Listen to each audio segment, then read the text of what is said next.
পাপ করবে তুমি আর ধুয়ে দেবে গঙ্গা?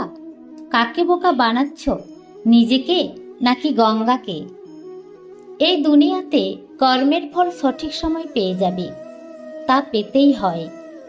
যত ভবিষ্যতের জন্য চিন্তা করবে তত দুশ্চিন্তা বাড়বে। যত নিজেকে খুশি রাখার চেষ্টা করবে তখনই দুঃখ এসে হাজির হবে।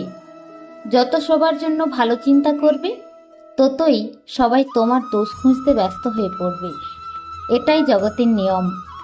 যত ঈশ্বর চিন্তা করবে ততই তোমার মুক্তির পথ সুগম হবে। এই পৃথিবীতে তুমি কিছুই নিয়ে আসনি, সুতরাং কিছুই নিয়েও যাবে না। এসেছো যখন একা, যেতেও হবে একা।